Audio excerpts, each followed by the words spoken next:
Okay, we are back at the Abbey on a lovely night. Martin and Joffrey are with me, so we are going to be going to Cloud Ruler Temple, which is up past Bruma. Follow the road. Now, sometimes they have horses. I don't like horses, so I'm not going to be using one. The reason is I can't develop my acrobatics. Oh, I have to tell them to follow me. No, here they come. There they go. Alright, yeah, since I never got on a horse, they're not getting on a horse, which is good.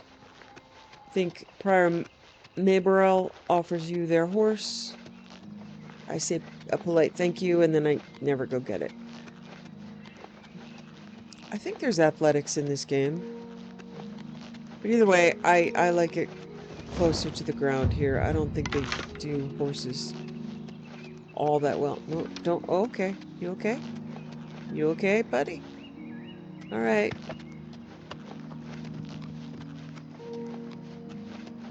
I'd rather work on my athletics and speed and be closer to the ground.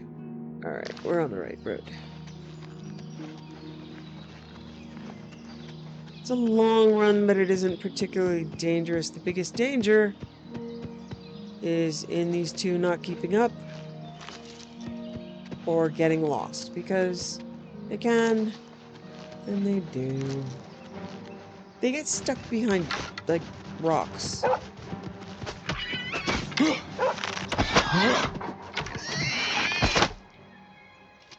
Good boy, Clancy.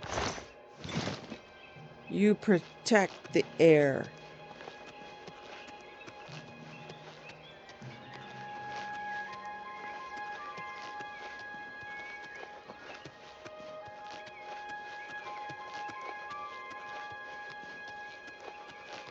We have learned across many games is the blades are terrible at their job.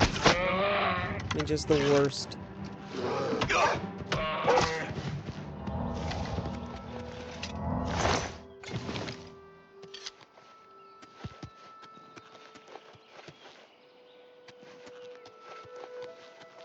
Beautiful sky. Wow. Look at that.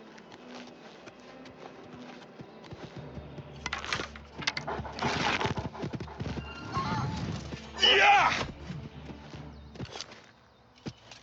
Good job. Good boy.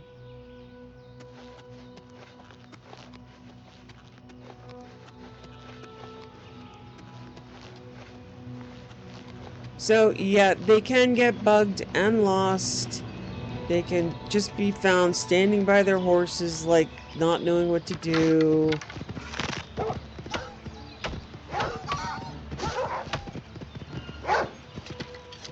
This makes it a bit easier. They tend not to get as lost. It's not as fast as if you were on horses, but you go fast and then you have to go back further because one of them is stuck behind a rock. But just keep a close eye on them. Make sure they're both following you and that they don't get stuck behind that log.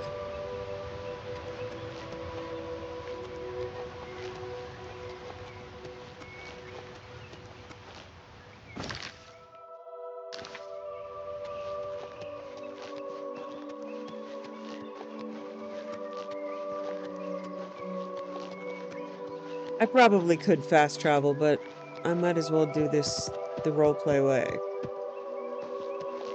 I didn't unlock all of the fast traveling locations I could have, but I do like the sense of exploration.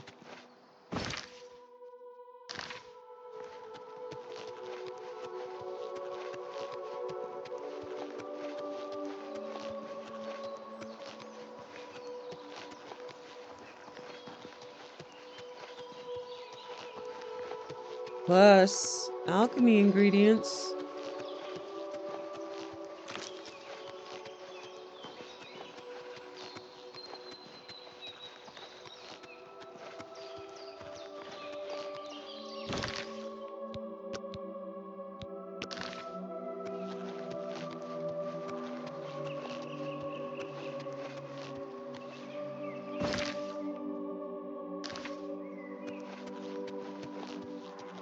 really pretty birch trees.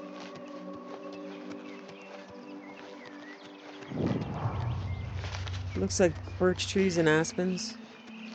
It's really nice. Right?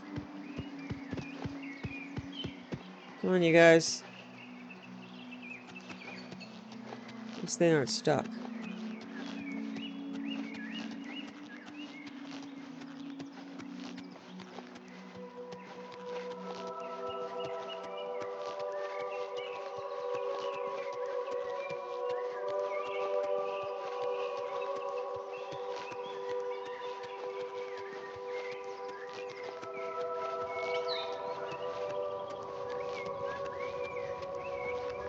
Listen to the birds. They're beautiful. Okay, we're about halfway there.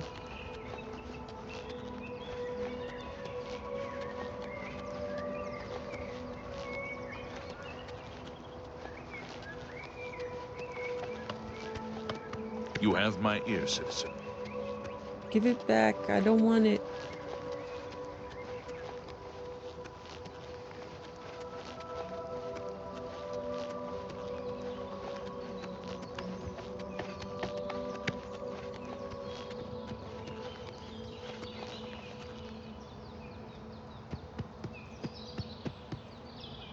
Clancy. Where did they go? Yep, stuck behind a rock. Martin. Martin. Oh. Future of our nation is at risk. They can't follow a road with someone leading them.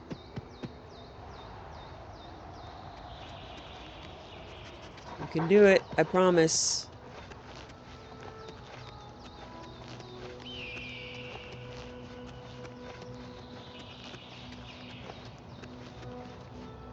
Okay, gentlemen, there's a bridge coming. Try not to fall off. Hold on.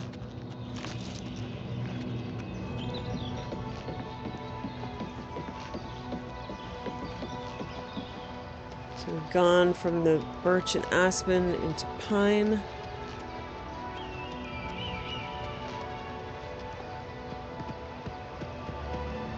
Getting up into the snowy mountains of Bruma here.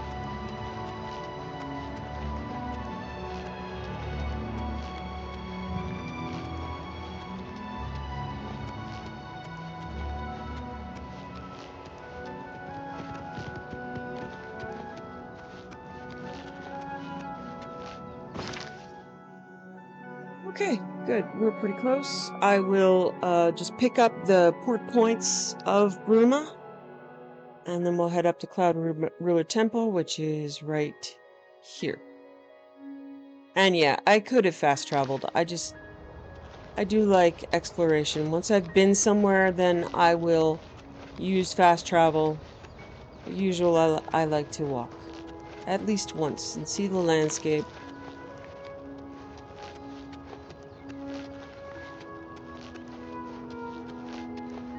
Right, gentlemen? Am I really running that fast? I guess that having trouble keeping up. But you know what? They have trouble keeping up on horses too when I'm just walking. Okay.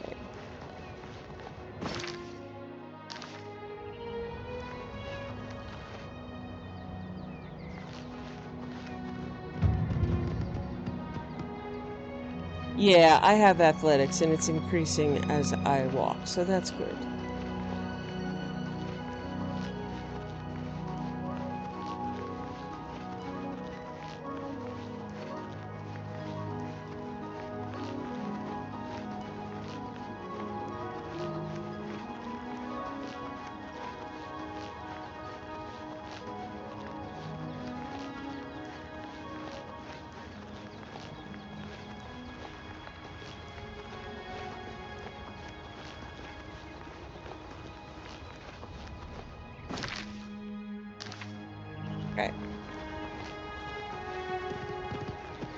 Gentlemen?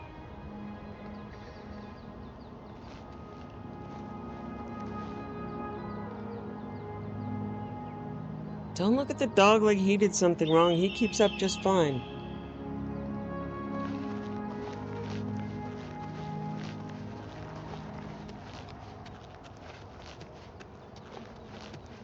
Okay.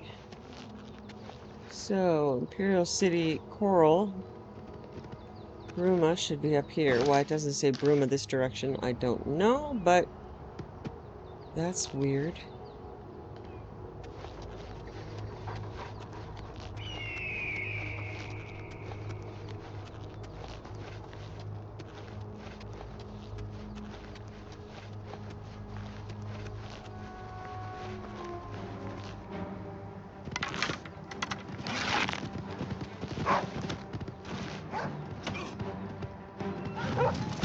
Watch the flank.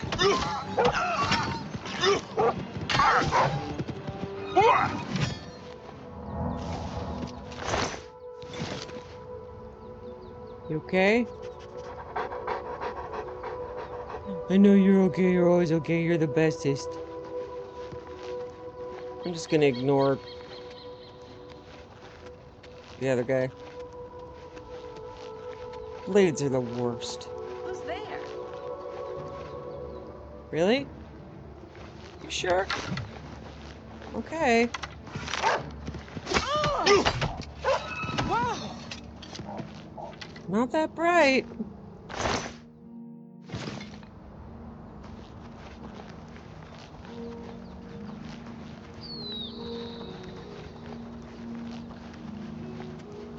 I'm gonna attack 3 people and a dog. Why? Why did they run straight past me? You make it really hard on positioning, you know. I am so reluctant to shoot at the dog because I don't want it to be Clancy.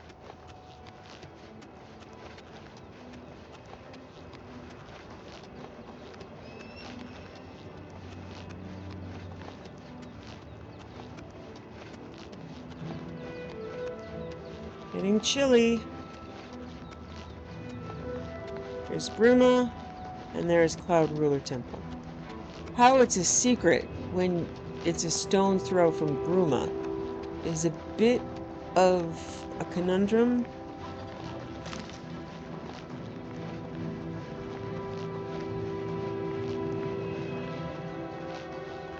And how a few men could hold against an army if those army were mages would be another big question. Okay, so I'm not going to go inside, but we're at the east gate and we can port here, skirt around the town, head up to Cloud Ruler. Because I don't want these guys getting lost, because they will.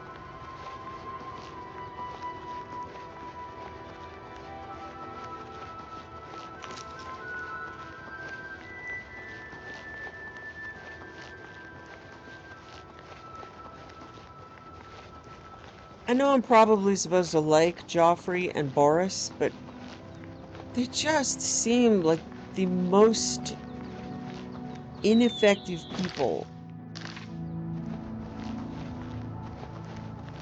And not only are they ineffective at their job, but they lack any sense of humility.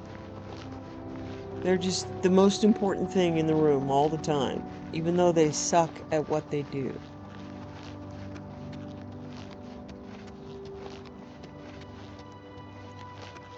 Well, that's very cool, Snow. I mean, literally and metaphorically, I suppose.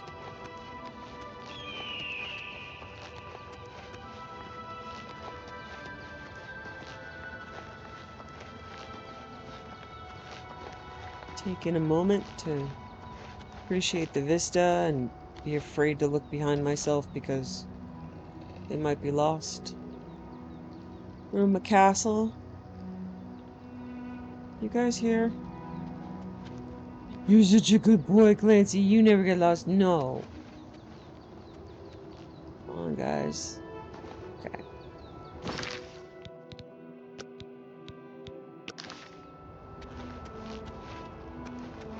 Okay.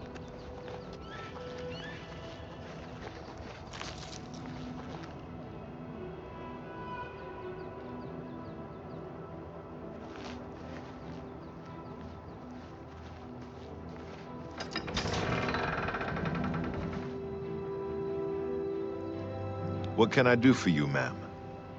Farewell. Grandmaster, is this... Yes, Cyrus. This is the Emperor's son, Martin Septim.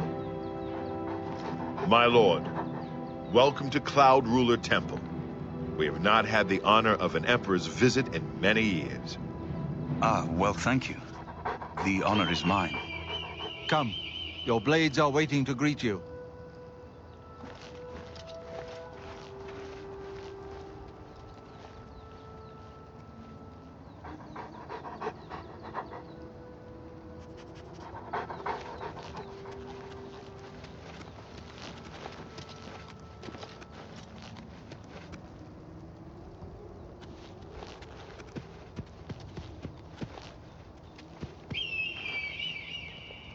Blades, dark times are upon us.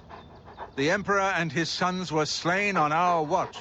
The Empire is in chaos. But there is yet hope. Here is Martin Septim, true son of Uriel Septim. Hail, Dragonborn! Hail, Martin Septim! Hail! Your Highness, the Blades are at your command. You will be safe here until you can take up your throne. Joffrey, all of you, I know you all expect me to be Emperor.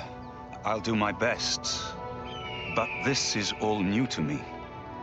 I'm not used to giving speeches, but I wanted you to know that I appreciate your welcome here. I hope I prove myself worthy of your loyalty in the coming days. That's it. Thank you. Well then, thank you, Martin. We'd all best get back to our duties, eh, Captain? And I'd like to know why they're like... Not much of a speech, was it? Didn't seem to bother them, though.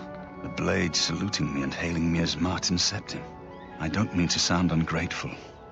I know I would be dead by now if it weren't for you. Thank you. But everyone expects me to suddenly know what to do, how to behave. They want an emperor to tell them what to do, and I haven't the faintest idea. We need to get the amulet back. Of course. The Amulet of Kings. So I, can take it to the Temple of the One and light the dragon fires. And stop the Oblivion invasion. And you will be the Emperor. The Emperor? That's an idea that will take some getting used to. In any case, we need the amulet first. Maybe Joffrey will know where to start. All practitioners of Daedric magic are familiar with the almost impenetrable barrier between our world and Oblivion. What the Emperor told you implies that the amulet is the key to the preservation of that barrier. What I saw at Kavach. Everything I know about Daedric magic says that such stable portals are impossible. Yet those gates to Oblivion existed. The old rules no longer apply. Kavach is only the beginning of what Mehrunes Dagon will do. If the amulet is truly the key to restoring the barriers between our world and Oblivion, you must waste no time in recovering it. I haven't always been a priest. In my youth, I followed a different path. I know more than I want to about the seductive power of Daedric magic. Let's just leave it at that. Something has changed to make these stable portals to Oblivion possible. Joffrey believes that the death of the Emperor and the darkening of the Dragonfires is the key. Don't worry about me, my friend. I know I'm in good hands here. You have proven yourself a loyal servant of the Empire, as worthy as any of the Blades to stand by Martin's side during this crisis. As the Grand Master of the Blades, I would be honored to accept you into our order. Will you join us? Yeah, I'll join. I just think they suck at their job. It is my honor to welcome you into our ranks as a Knight Sister of the Blades.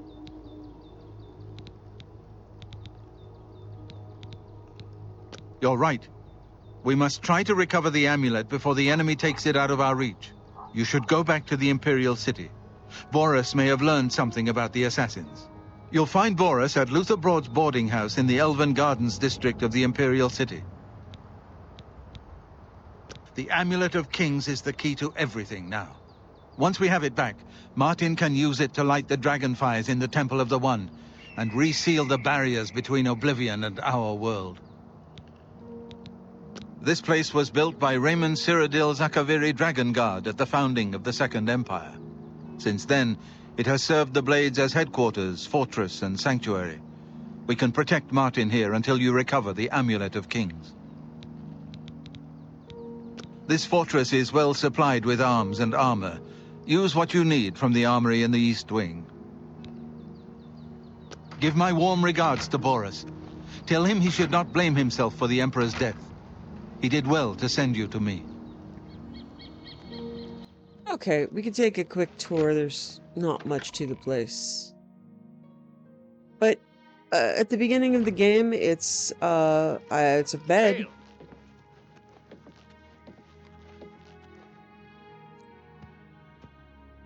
Beggar by Riven. Eslaf Errol was the last of the litter of 5 born to the queen of the prosperous northern kingdoms of Erelgard. So all of these names can be spelled backwards. So that's apocryphal,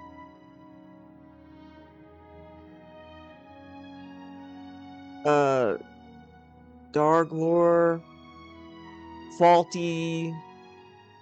So yeah, all of them. So Eslaf Errol is false lore, backwards twice. La Paracopa and her husband, the king of Erelgard, Itulaf. During pregnancy, the queen had been more than twice as wide as she was tall, and the act of delivery took 3 months and 6 days after it had begun.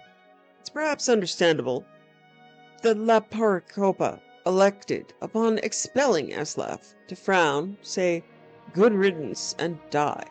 Like many Nords, Itulaf did not care very much for his wife and less for his children. His subjects were puzzled, therefore, when he announced that he would follow the ancient tradition of his people of Atmora in following his beloved spouse to the grave. They had not thought they were particularly in love, nor were they aware that such a tradition existed. Still, the simple people were grateful, for the little royal drama alleviated their boredom, which was, and is, a common problem in the more obscure parts of northern Skyrim, particularly in wintertide. He gathered his household staff and his 5 fat, bawling little heirs in front of him, and divided his estate. To his son Enop he gave his title. To his son Laernu he gave his land. To his son Sudbud he gave his fortune. To his daughter Lysiphetra he gave his army. Itulaf's advisors had suggested he keep the inheritance together for the good of the kingdom, but Itulaf did not particularly care for his advisors, or the kingdom, for that matter. Upon making his announcement, he drew his dagger across his throat. One of the nurses, who was rather shy, finally decided to speak as the king's life ebbed away. "Your Highness, you forgot your 5th child, little Eslaf." "Good," Itulaf groaned. "It is somewhat hard to concentrate with blood gushing from one's throat, after all." The king tried in vain to think of something to bequeath, but there was nothing left. Finally he sputtered irritably, "Eslaf should have taken something then," and died. That a babe but a few days old was expected to demand his rightful inheritance was arguably unfair. But so Eslaf Errol was given his birthright with his father's dying breath. He would have nothing but what he had taken. Since no one else would have him, the shy nurse, whose name was Druspa, took the baby home. It was a decrepit little shack, and over the years that followed it became more and more decrepit. Unable to find work, Druspa sold all her furnishings to buy food for little Eslaf. By the time he was old enough to walk and talk, she had sold the walls and the roof as well, so they had nothing but a floor to call home. And if you've ever been to Skyrim, you can appreciate that that is scarcely sufficient. Druspa did not tell Eslaf the story of his birth, or that his brothers and sister were leading quite nice lives with their inheritances, for, as we have said, she was rather shy, and found it difficult to broach the subject. She was so painfully shy, in fact, that whenever he asked any questions about where he came from, Druspa would run away. That was more or less her answer to everything, to flee. In order to communicate with her at all, Eslaf learned how to run almost as soon as he could walk. He couldn't keep up with his adopted mother at first, but in time he learned to go toe heel if he anticipated a short but fast sprint, and heel toe if it seemed Druzhba was headed for a long-distance marathon flight. He never did get all the answers he needed from her, but Eslaf did learn how to run. The kingdom of Erelgard had, in the years that Eslaf was growing, become quite a grim place. King Enop did not have a treasury, for Suibud had been given that. He did not have any property for income, for Leyawiin had been given that. He did not have an army to protect the people, for Leysfitra had been given that. Furthermore, as he was but a child, all decisions in the kingdom went through Enop's rather corrupt council. It had become a bureaucratic, exploitative land of high taxes, rampant crime, and regular incursions from neighboring kingdoms. Not a particularly unusual situation for a kingdom of Tamriel, but an unpleasant one nonetheless. The time finally came when the tax collector arrived to Druzhba's hovel, such as it was, to collect the only thing he could, the floor. Rather than protest, the poor shy maid ran away, and Eslaf never saw her again. Without a home or a mother, Eslaf did not know what to do. He had grown accustomed to the cold open air in Druzhba's shack, but he was hungry. "May I have a piece of meat?" he asked the butcher down the street. "I'm very hungry." The man had known the boy for years, often spoke to his wife about how sorry he felt for him, growing up in a home with no ceiling or walls. He smiled at Eslaf and said, "Go away, or I'll hit you." Eslaf hurriedly left the butcher and went to a nearby tavern.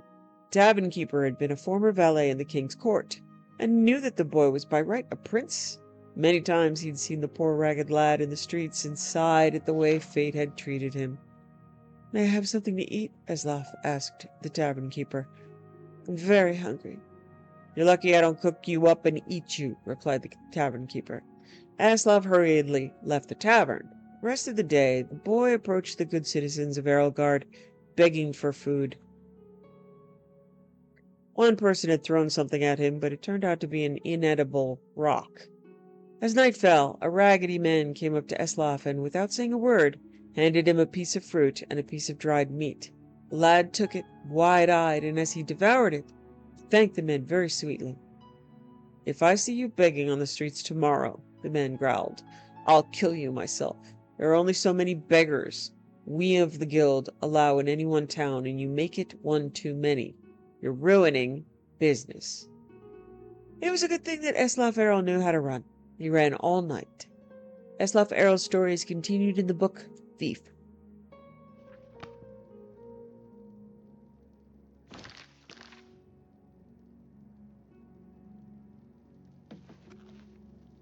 That is a large fire.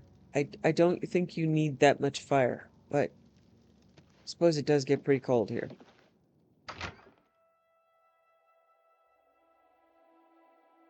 I'm surprised to see. Okay, so I'm pretty sure I could sleep here. Yeah, I wanted to. So early game, there are weapons, gear, place to sleep.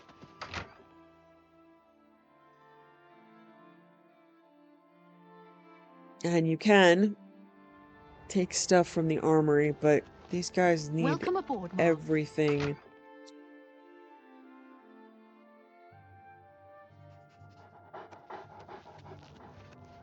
Kind of joined just not to hurt their feelings. Varieties of Daedra. By Aranea Juthan, healer and dissident priest. There is little chance of our ever understanding the various orders of Daedra and their relationship to the Daedra lords and their dominions. Of the varieties of Daedra that appear in our world, and the varieties of their relationship to the fellows and their Daedra patrons, there is no end. In one place in time there seemed to be this, and in another place in time there seemed to be the opposite. And in another place in time there seemed to be both this and that in completely contradictory terms. What Daedra serves this prince? What Daedra gives orders, and what Daedra serves? And in what hierarchy, and under what circumstances? What Daedra exist in fellowship with one another, and what Daedra have eternal enmity toward one another, and what Daedra are solitary or social, and by turns solitary or social? There are no limits to the varieties of behaviors that may be observed, and in one place they may be this, and in another place they may be that, and all rules describing them are always found to be contradictory and an exception to others. Further, from whom may we seek answers to our questions about these orders? From mortals who know little but what they may observe of other worlds? From the gods who speak in riddles of enigmas wrapped in mysteries, and who keep things from us, the better to preserve their dominion over us? From the Daedra themselves, who are never the models of straightforwardness or truth-telling, but rather are famous for misstatements and obfuscations? And even were the Daedra to speak the truth, how can we know if they know themselves, or that there's any truth about them that's to be known? Or are all arrangements among the Daedra protean and ever subject to change? In short, what is to be known is little, and what is to be trusted is nothing. These things being said, I shall venture to relate what I have observed and heard of the relationship of the servants of Lord Dagon in my brief service to the Telvanni wizard Divaith Fear, when I sought him out and offered to bring peace to the victims of Corpus in his sanitarium. Once the prophecies of the Incarnate had been fulfilled, and Dagothr had been destroyed, and the blight had been banished from the Isle of Vardenfell forever.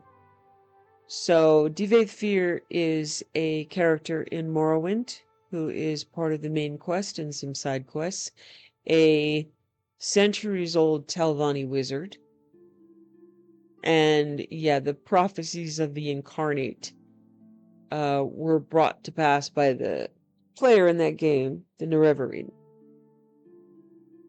Divaith Fear told me that he, by choice, trafficked only with two Daedra powers, Mehrunes Dagon and Azura. Azura, he said, knew and understood all things, and declined to speak of these things, or only spoke in riddles. Mehrunes Dagon, on the other hand, out of pride, fixity of purpose, and a predictable lack of subtlety in thought, knew nothing and understood nothing, and was inclined to speak freely and without falsehood. Divaith Fear said that Dagon's chief servants, the Dremora, were like him in pride, fixed purpose, and lack of subtlety, with the addition of the peculiar traits of honor and loyalty, both within their class and within their relationship to Lord Dagon. And Divaith Fear said that the Dremora were ordered into clans and castes, and these clans and castes were well defined. Individual Dremora might rise or fall in ranks, or move back and forth among clans, but only when regulated by complex oaths and only at the will and pleasure of their Lord Dagon. The Dremora refer to themselves as the Keen, the people, contrasting themselves to other Daedra, whom they consider unthinkable animals. The term Kynaz refers to a member of the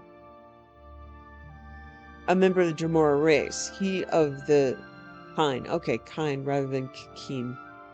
At least, the least of Kine castes are the Churls, the undistinguished rabble of the lowest rank of Dremora. Churls are obsequious to superiors, but ferociously cruel to humans and other Daedra. Next in rank are the Caitiffs, creatures of uncalculating zeal, energy without discrimination. Caitiffs are used as irregulars in the faction wars of the Daedra, as berserkers and shock troops, undisciplined and unreliable, but eager and willing. The highest of the regular rank and file of the Dremora troops are the Keenvals, warrior knights who have distinguished themselves in battle and shown the deliberate steadiness of potential war leaders. Above the rank and file warriors of the Churl, Caitiff, and Keenval castes are the officer castes. Kindreave is a class sheriff or clan officer. A Kindreave is a clan sheriff or clan officer. Kindreaves are typically associated either with the clan fighting unit or an administrative office in the order of battle. The Kind Marcher is the lord and high officer of a Daedric citadel, outpost, or gate.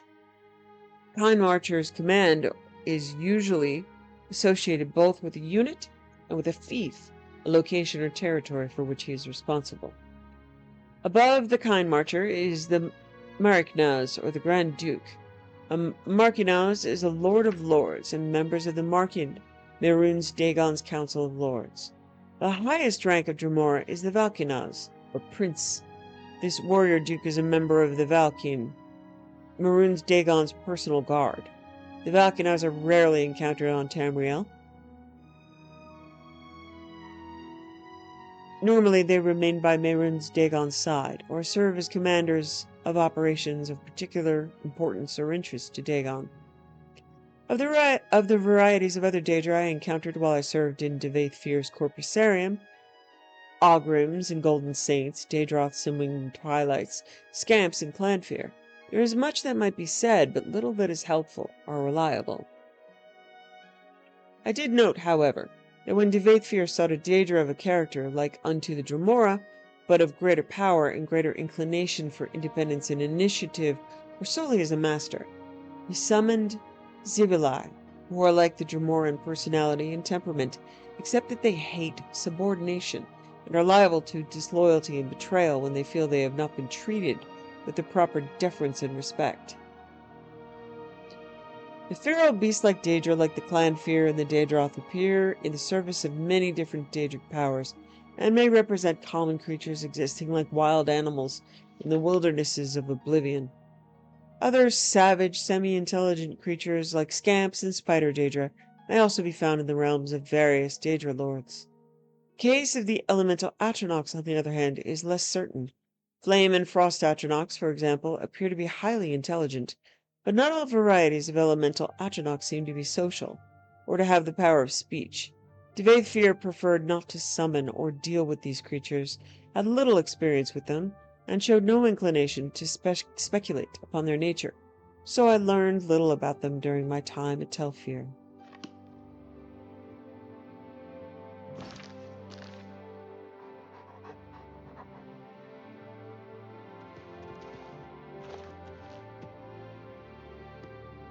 Fundaments of Alchemy. Okay, often overlooked by aspiring mages, alchemy is a time-honored, rewarding discipline that can change the lives of those who master it. It is difficult and often dangerous to advance one's knowledge of the materials used in alchemical formulas, but continued study and hard work will, in the end, reward the alchemist greatly. Before success can be achieved, or even attempted, the beginning alchemist must understand the basic principles behind his craft. Many items in our world, mostly organic in nature, can be broken down into more fundamental essences with magical properties. The more skilled the alchemist, the more properties of an ingredient that can be harnessed. Combining the essences of 2 or more ingredients can result in the creation of a potion, which anyone may then drink. Legend has it that a truly great alchemist can brew potions from a single ingredient, a feat well beyond the capabilities of most. The alchemist's potion can have several effects depending on the ingredients used, and not all effects are beneficial. In many cases, recipes result in a potion with a mix of positive and negative effects. It's up to the alchemist to determine which recipes yield the best results. It is worth noting that potions can be created to have only negative effects and be used as poisons. This practice is not recommended by the author, and this text shall not discuss such potions further. Wortcraft. Wortcraft is, in fact, amateur alchemy. Eating an ingredient requires grinding it against the teeth, which occasionally releases its simplest essence and results in a fleeting effect on the eater. Wortcraft never has as strong a result as a potion crafted using the proper tools. An alchemist's tools. Mortar and pestle is the alchemist's most important and essential tool. Without it, no ingredient can be correctly prepared for use in a potion.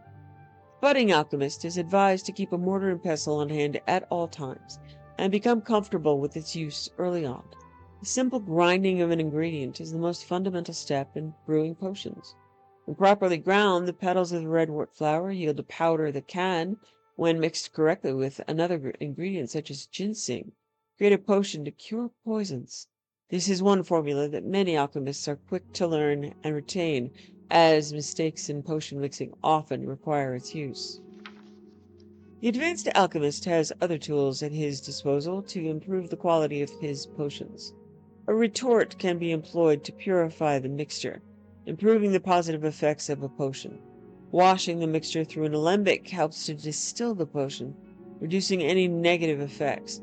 And a calcinator can be used to burn away impurities in the mixture, increasing the potency of all the potion's effects. While these apparatuses are not necessary to create potions, it is advised that they be used whenever possible. Ingredient combination. A potion is only as good as its ingredients. Only those with identical effects may be combined to make a potion up to 4 ingredients. Only those with identical effects may be combined to make a potion. Up to 4 ingredients may be successfully used in a single potion. As the alchemists gain skill in preparing ingredients, new properties may be discovered and can be used in creating potions. While this can be an exciting time expanding the alchemist's repertoire, he should take care to check carefully what affects his potions. What affects? Try that again. While this can be an exciting time expanding the alchemist's repertoire, he should take care to check carefully which effects his potions will contain when he is done brewing. Many established recipes may have new results, not all of which are beneficial.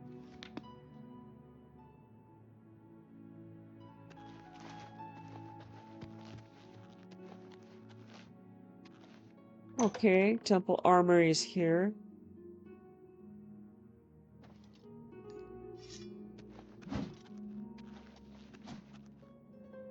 So there's a forge, though you can't do crafting in this game. You know, you can pick up arrows, bows. So basically, starter newbie gear, and a set of blades gear. Target dummy.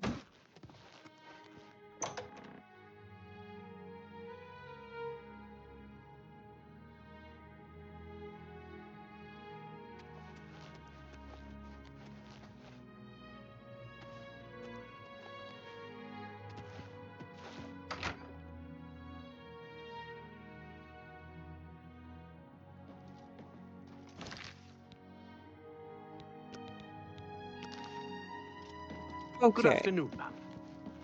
I want to pick up. So that is an extension of the main quest. If we go speak to Boris in the Imperial City, we will further that. Right now, I am going to go to the Imperial City to try not to speak to Boris, but to try to buy something. And then I am going to run down to Leyawiin because there's a modded spell there. I'm going to pass through Bravel so we can pick up that teleport point. But I believe we're going to see if I can get the modded spell to close Oblivion gates.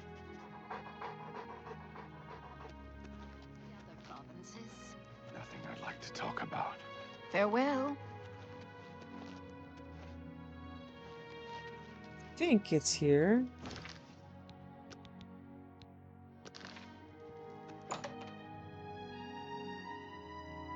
Because in Leyawiin, I want to pick up Mark and Recall. These dungeons don't have a courtesy exit the way they might in Skyrim. You're in Rindir's Staffs, and I'm Rindir. I sell magical staffs. Imagine that. Okay, I'm gonna see what Only he quality has. goods for sale here. What can I interest you in? Spells? Oh, maybe Farewell. it's not here.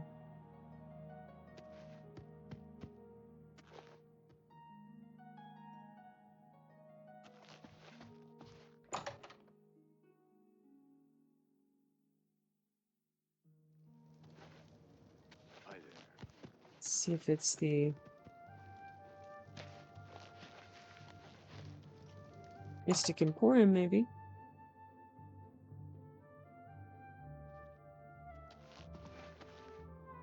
Welcome to the Mystic Emporium. Galendil is here, with all your needs under one roof. Look and buy. Nothing could be easier.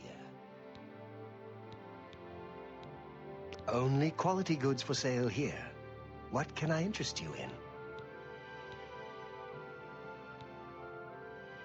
No. Good day.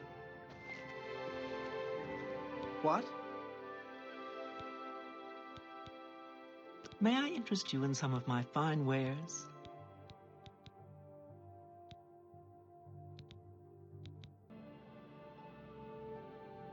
Okay, I'm mistaken. It's not in any of the magic stores. It's in first edition.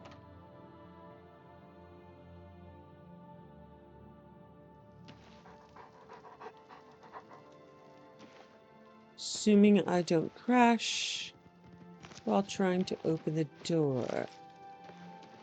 Because that can be what happens when you install mods. You have my ear, citizen. Ah, okay. Good evening.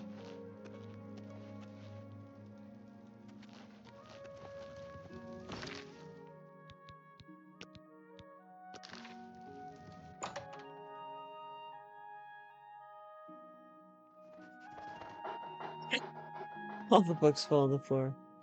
Okay. I'm Phintius, owner and proprietor of the first edition. Look around. If I don't have it, maybe I can get it.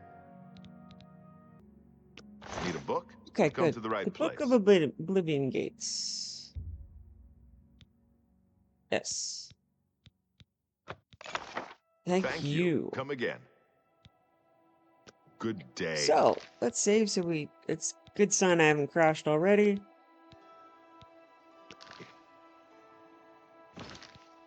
Okay.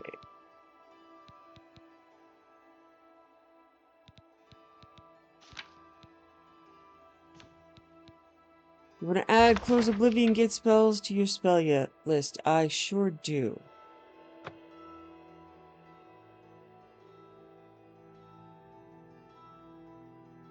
The Doors of Oblivion by Seifi Hijda. When thou enterest into oblivion, oblivion entereth into thee. Naitirol Lar. Greatest mage who ever lived was my master Morian Zenas. You've heard of him as the author of the book On Oblivion, standard text for all on matters Daedric. Despite many entreaties over the years, he refused to update his classic book with his new discoveries and theories because he found that the more one delves into these realms, the less certain one is. He did not want to conjecture, he wanted facts. For decades before and after the publication of On Oblivion, Zenas compiled a vast personal library on the subject of Oblivion, the home of the Daedra. He divided his time between this research and personal magical growth, on the assumption that should he succeed in finding a way into the dangerous world beyond and behind ours, he would need much power to wander its dark paths. 12 years before Zenas began the journey he had prepared his life to make, he hired me as his assistant. I possessed the 3 attributes he required for the position. I was young and eager to help without question. I could read any book once and memorize its contents, and despite my youth, I was already a master of conjuration. Zenas, too, was a master of conjuration, indeed a master at all the known and unknown schools, but he did not want to rely on his ability alone in the most perilous of his research. In an underground vault, he summoned Daedra to interview them on their native land, and for that he needed another conjurer to make certain they came, were bound, and were sent away again without incident. I will never forget that vault, not for its look, which was plain and unadorned, but for what you couldn't see. There were scents that lingered long after the summoned creatures had left. Flowers and sulphur, sex and decay, power and madness. They haunt me still to this very day.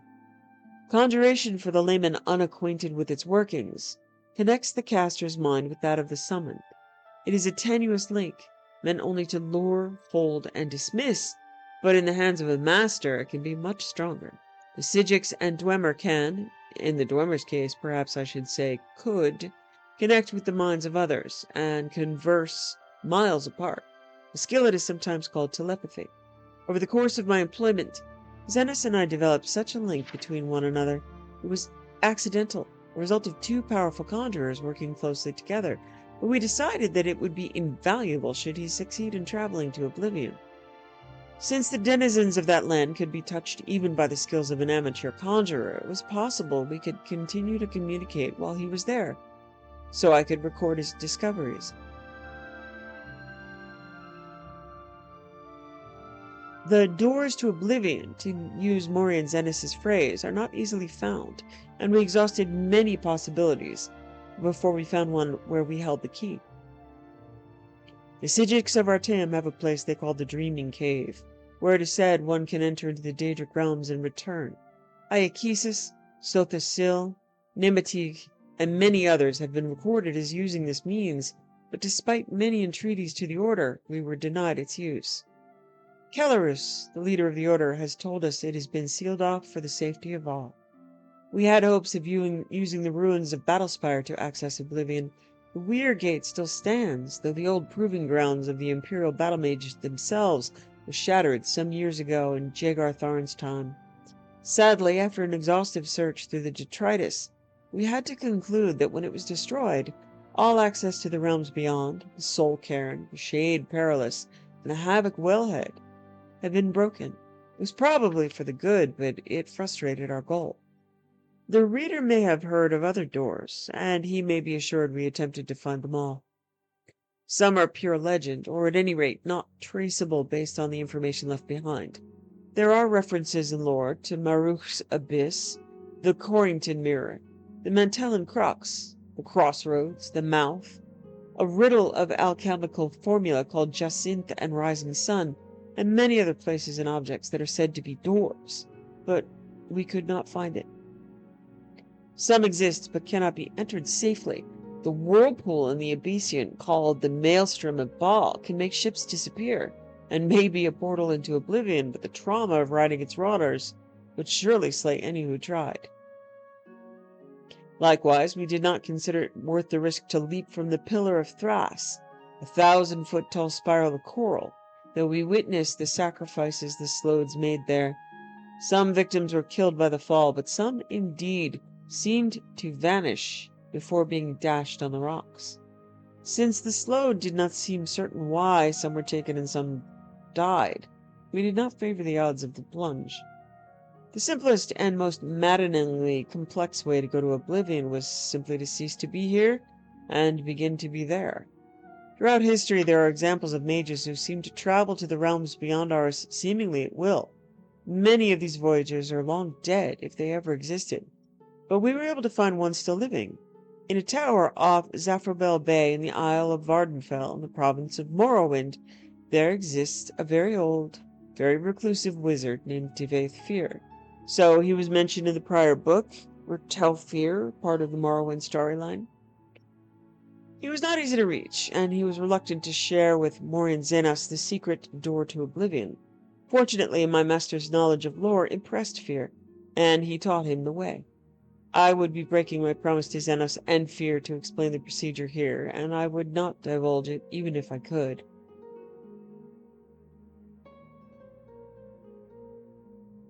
If there is dangerous knowledge to be had, that is it, but I do not reveal. Too much to say that Fear's scheme relied on exploiting a series of portals to various realms created by a Telvanni wizard long missing and presumed dead. Against the disadvantage of this limited numbers of access points, we weighed the relative reliability and security of passage, and considered ourselves fortunate in our informant. Morian Xenos then left this world to begin his exploration. I stayed at the library to transcribe his information and help him with any research he needed. "Dust," he whispered to me on the first day of his voyage. Despite the inherent dreariness of the word, I could hear his excitement in his voice echoing in my mind.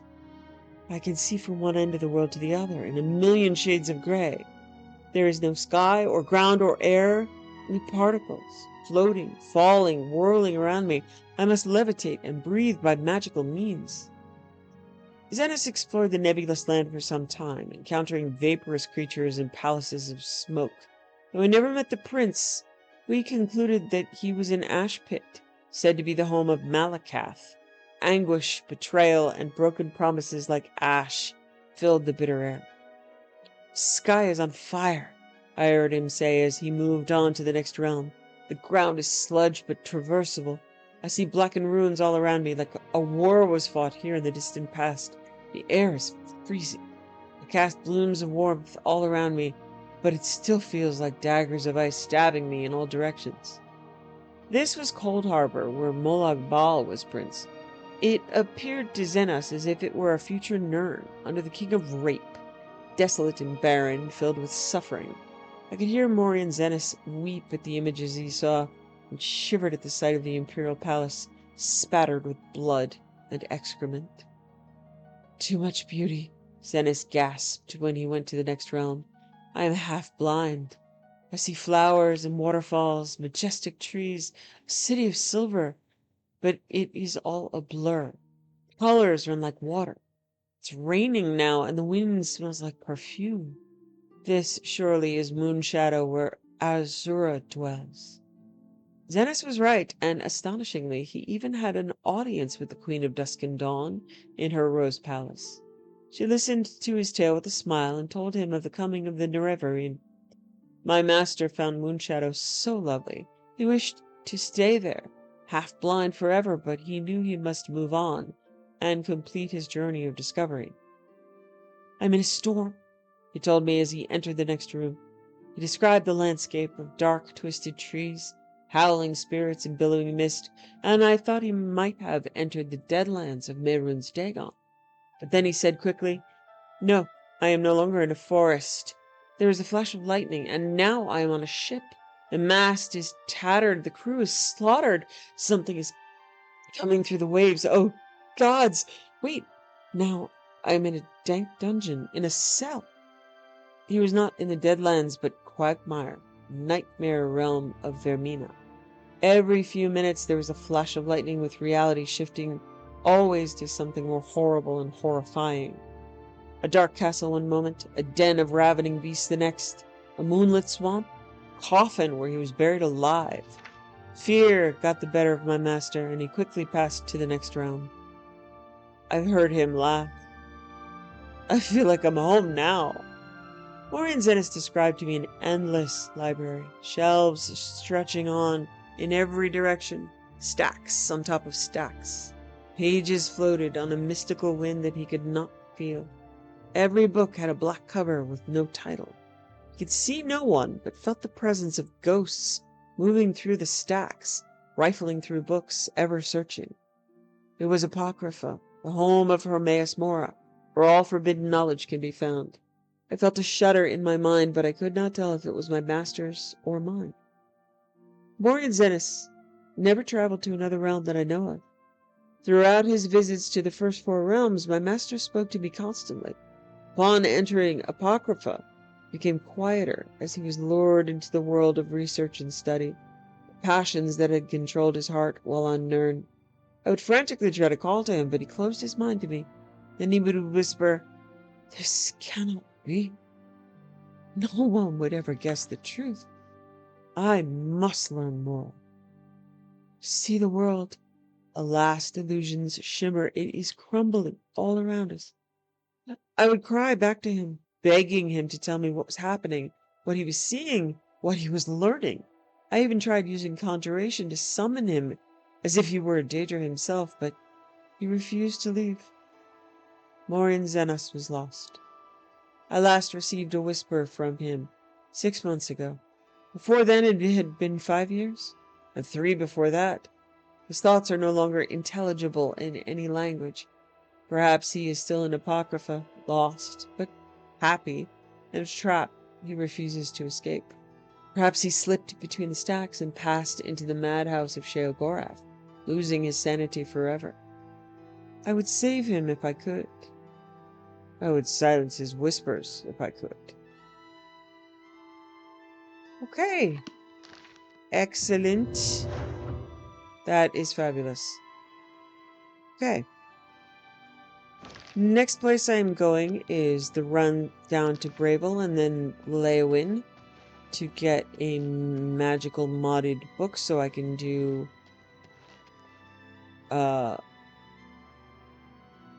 where is your door? Oh, okay. So I can do bind and recall. Or mark and recall in this franchise. Okay.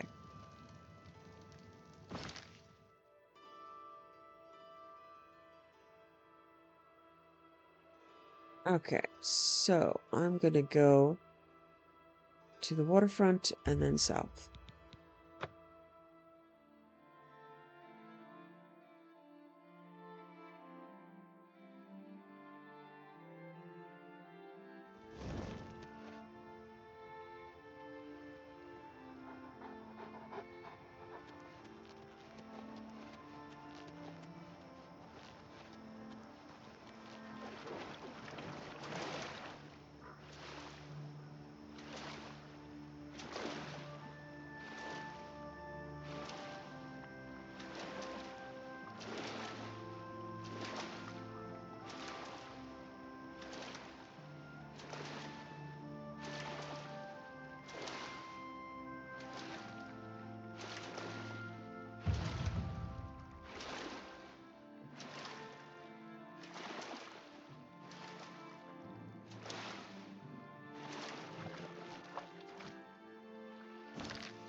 Take this road. Look at the glow bugs, so pretty.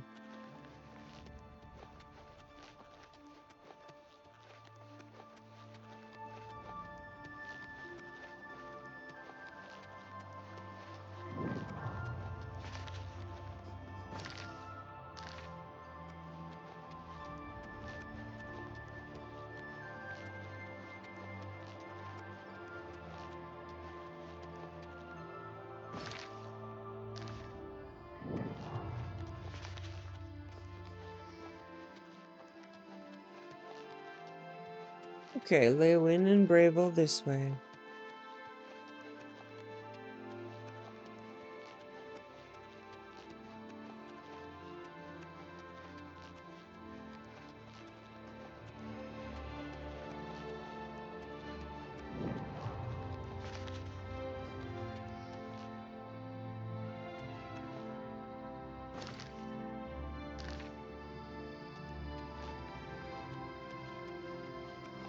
I believe last time I tried this, a troll saw me and chased me the rest of the way into town.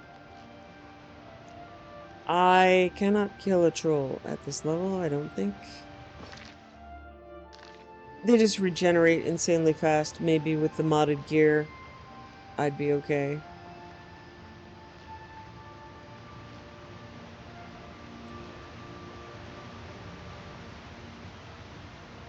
Huh. Clancy is not with me. A little nervous about that. We'll see what happens the next time I zone. There is an Oblivion gate. Oh, you know what? I'm gonna test my spell. Hello, baby. I was so worried. Wonder if I have enough magic to cast it. Okay.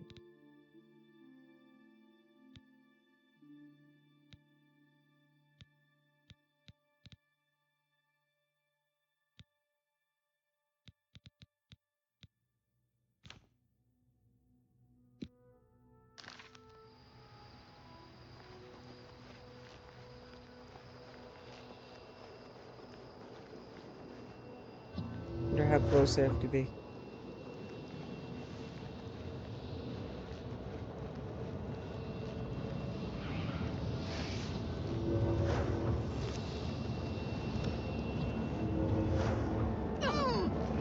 Okay.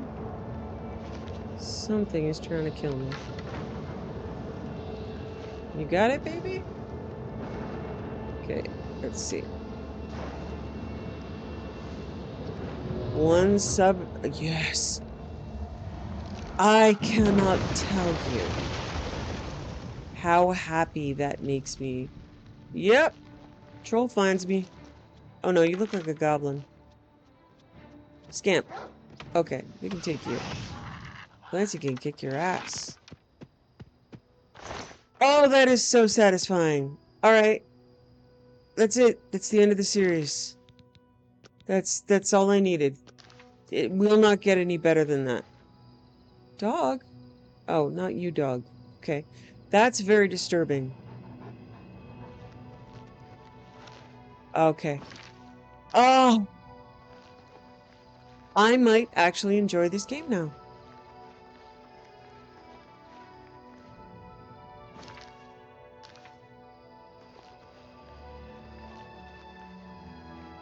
I mean, if a troll doesn't chase me the next 10 miles.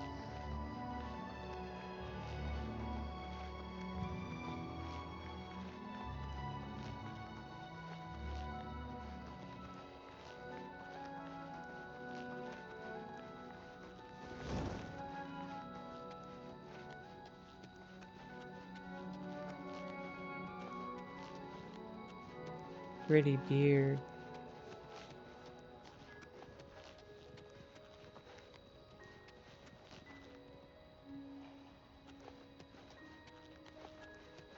Pretty night.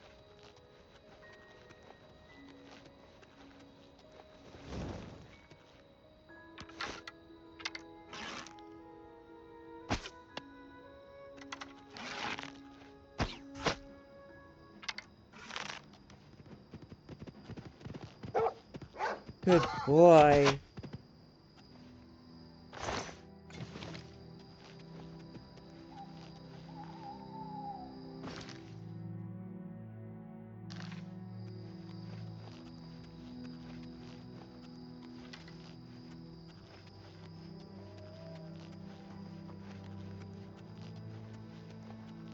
That's deer.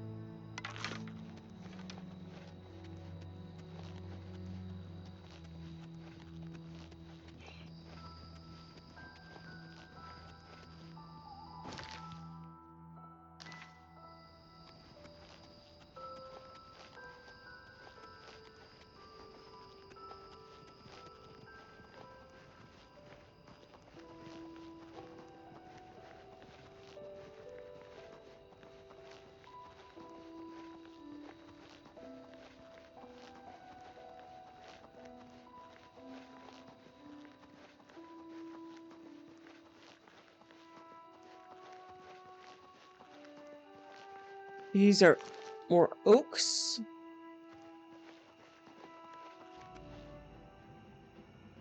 And murders wolves.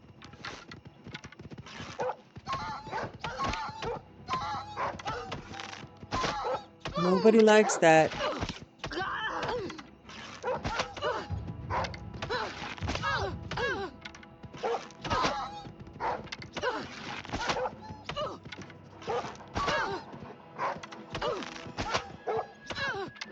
I see wolves are still being major assholes.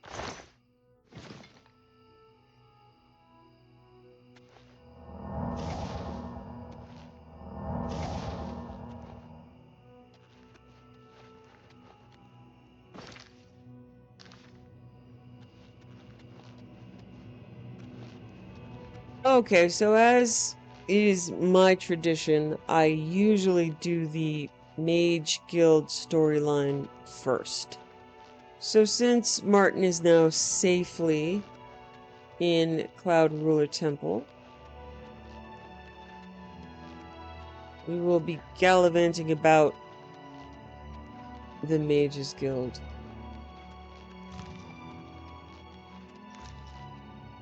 Okay.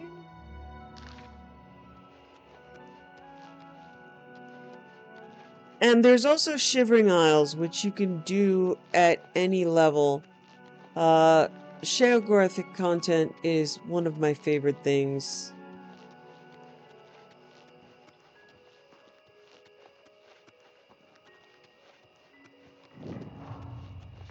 Okay, that's just a fire. It's not an Oblivion gate. So I might be doing that relatively early. Greetings, Breton. Okay. Follow the road down to Leyawiin.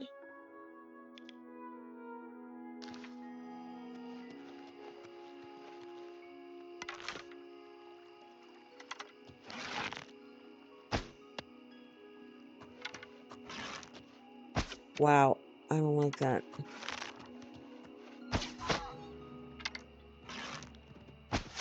I'm hitting the road more often than actually hitting something.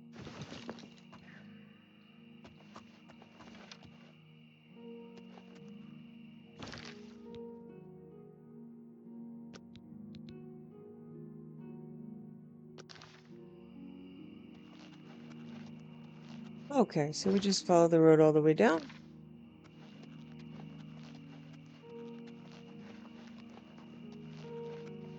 And I didn't get attacked by a troll. Well, yet. Yeah, see, I've got it right on them, and I'm still hitting the road. That's unfortunate.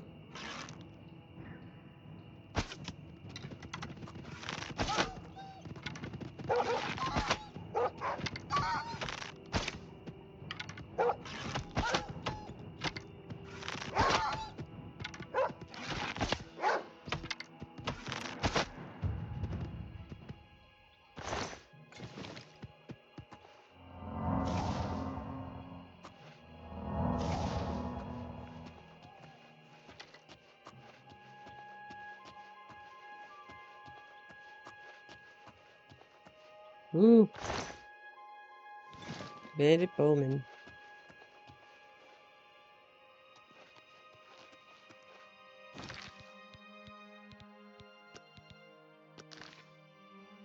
Now we have some willows. Really pretty. even at 2 a.m.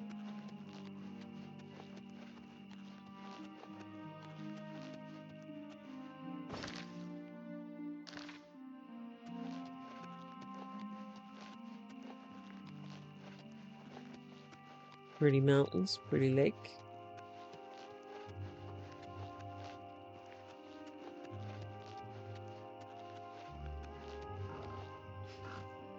Oh, you're alive.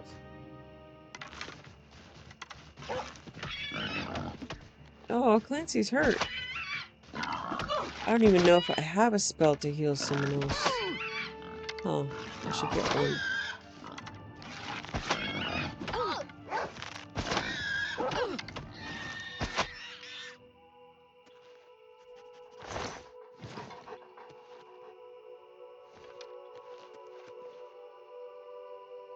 I don't know if I can heal him.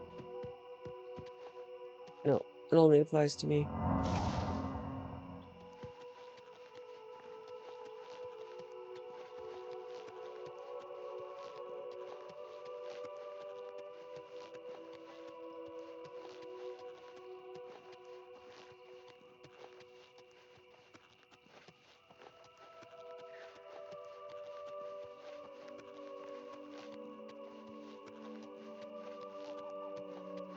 Beautiful willow trees.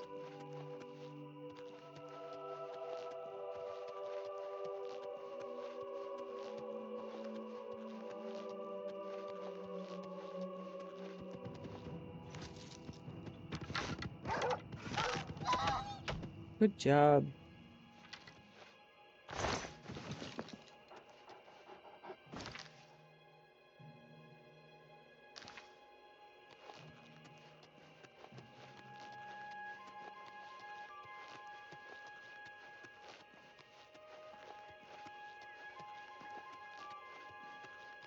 Athletics mastery increased. Why jog when you can sprint has always been your motto. Now the miles of running and hours of swimming have paid off. You're an apprentice of athletics. You no longer regenerate less fatigue when running. Yay!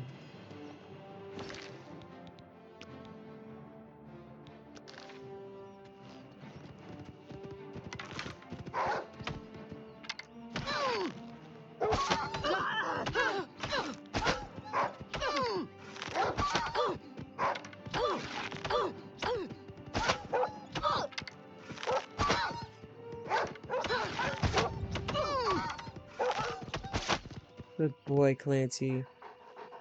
That's a bad puppy.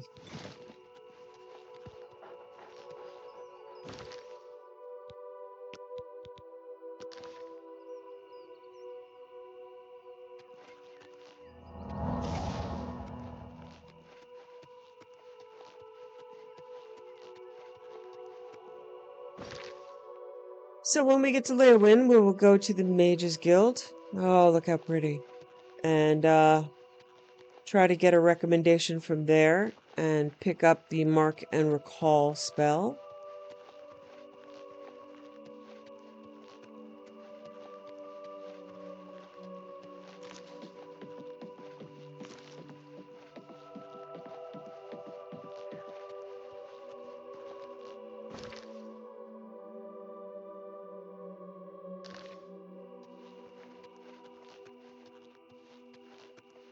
Okay, black. It said Blackwood, right?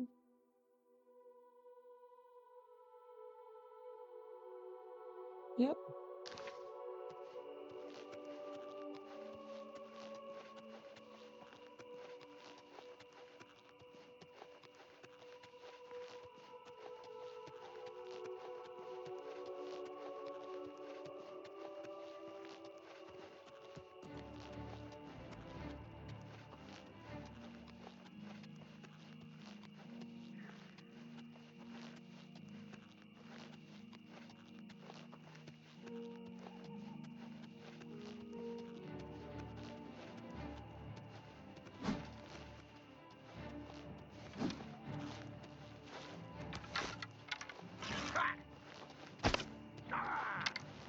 Yeah, I need to craft a heal other spell. You do realize I've been holding back.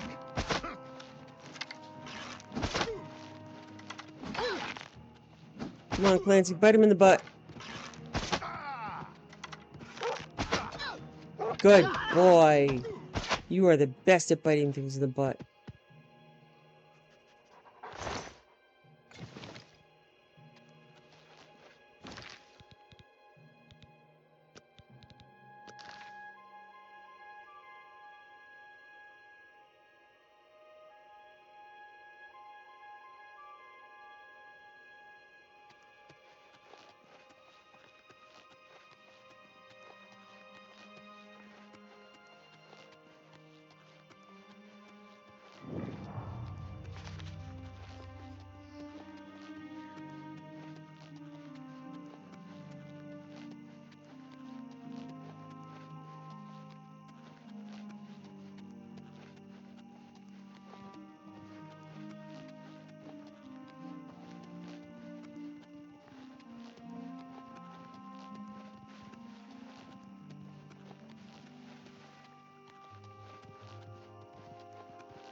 Okay.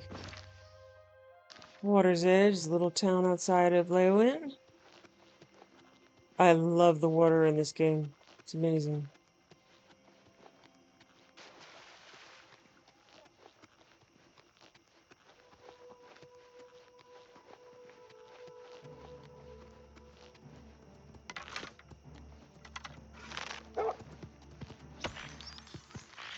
It's all you, Clancy. Have some crab meat for dinner, huh?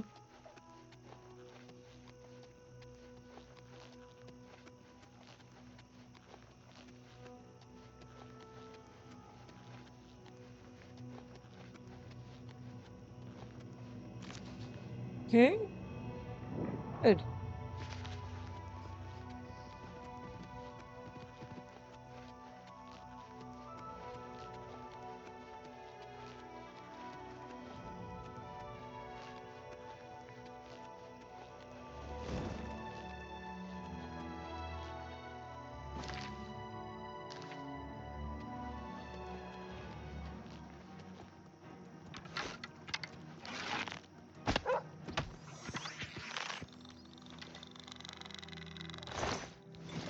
A crab with a lockpick.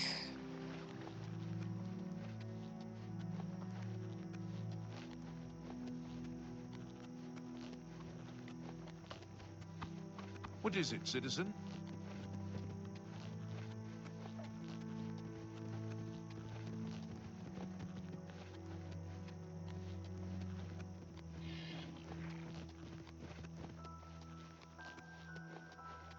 Okay.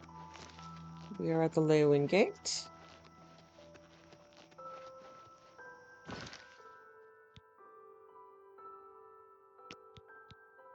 That was much less troll eventful than my last run through those woods. But I stuck to the roads this time. You get less aggro. Have pity on an old war veteran.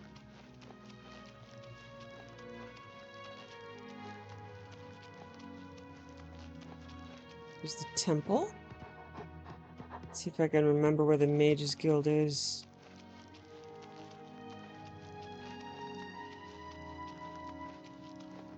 I do!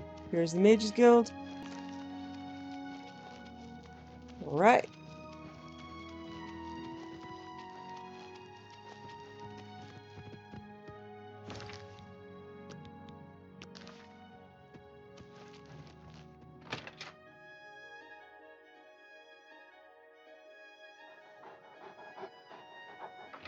Okay. These places are really big. It can be hard to find the people you're looking for, especially at 6 a.m. I might need to find them in their beds and wake them up.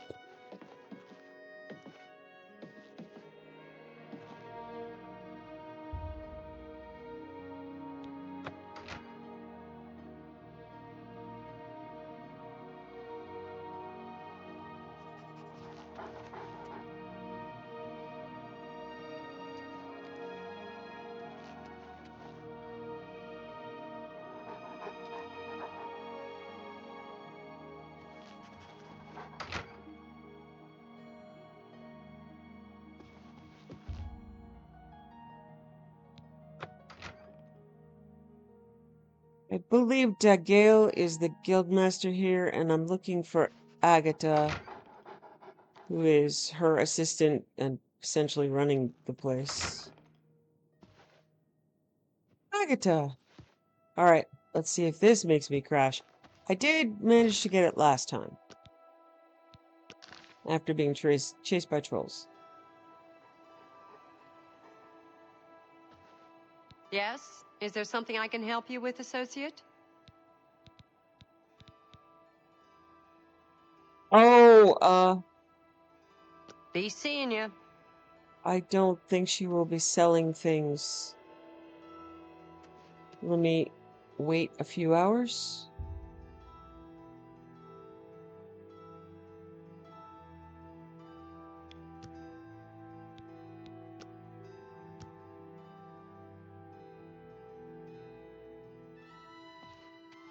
Yes? Is there something I can help you with, Alright, associate? great. Can I interest you in some of Mark my and wares? recall. Fantastic. Okay, so we have accomplished our mod issues. That is wonderful. Okay, pleasure so to we serve will end it Goodbye. here in the streaming sunlight. I like Agatha. And we will explore the Leyawiin Mages Guild when next we meet. Thanks for joining me.